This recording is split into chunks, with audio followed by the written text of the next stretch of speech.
All right, Mr. Siesto, thanks for joining us today. I really appreciate it. No problem, Robbie. So I want to start off by asking you, how do you think the hybrid system has gone overall for our district? So I think when we started the school year, um, we've made a few different changes. It's only mid-December. We're already looking at another major change coming up in February. So trying to think of school as being normal as it was in years past is kind of out the window. It has been since day one. So we are trying to do what we can to bring education to students, and along the way, I think there are things that have shown that we're doing a great job, but there's also some opinions that we need to do things a little bit differently as well.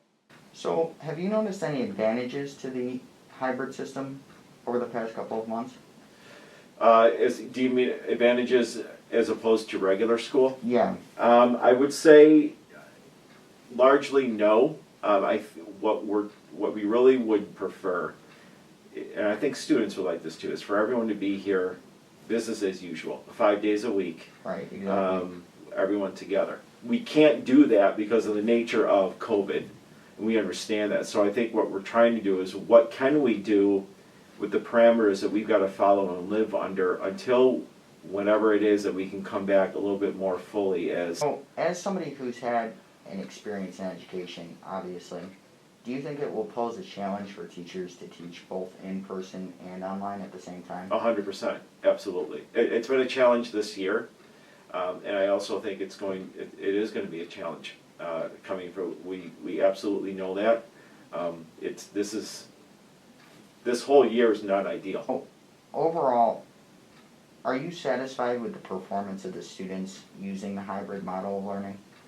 First quarter was a little bit unlike other quarters that we've had. Yeah. When you try to compare the first quarter for this year, and we did, with the first quarter of last year or years before, because this is such a different instructional model, it's tough to make that comparison. However, the grades are real. So we did have far more failing grades this first quarter than we have seen in previous years. We had more students who failed classes the first quarter than we did in previous years. So even though this might be a different year, your grades are still going to go on your transcript. So, obviously we're going to see a lot more online learning in this new change to the hybrid model. Is there any plan to assess how those online classes are changing people's grades possibly? Like, let's say somebody's failing, will there be any way to know if the new hybrid model changed their grade?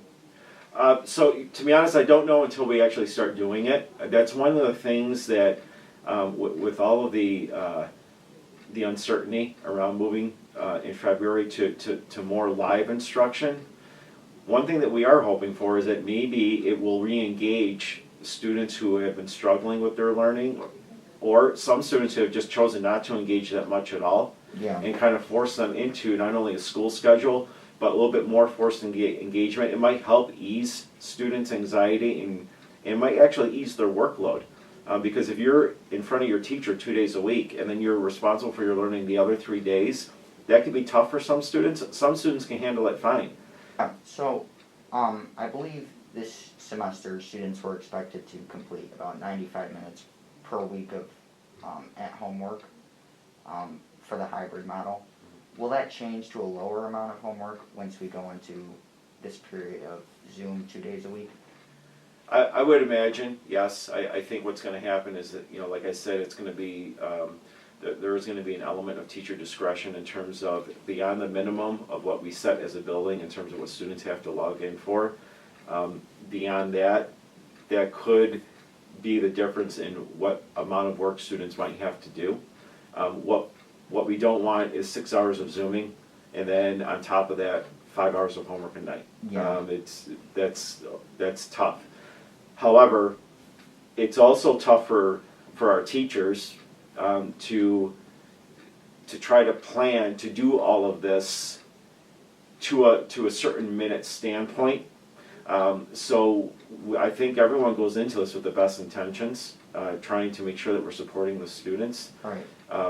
And I think that's what needs to be kept at the forefront. We're not trying to make life miserable for anybody, Exactly. students or staff. We're just trying to figure out what's the best thing.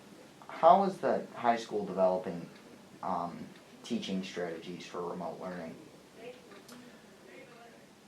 As far as the teachers? Yeah. So we're giving our teachers, we're trying to give them as much professional development as possible. So we're recording this on Friday the 11th of December.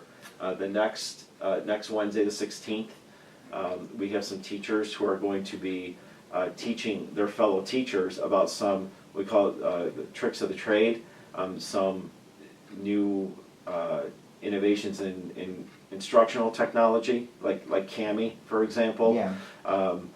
When we get back after the break, we're going to be doing some more structured professional development with some consultants from Wayne Finger Lakes BOCES in preparation for this transition into this new learning model.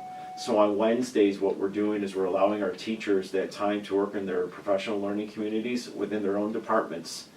And then during that process, over the last 3 or 4 months, we've got some teachers who've really gone crazy with learning new technology, and they're sharing it with each other. So I think that the best learning is when it happens from your peers. I think that's the best thing that we can do. So we're trying to do this in small chunks for teachers, half an hour or an hour of professional development every week, just to give them some more information and how to really instruct in this distant or remote model.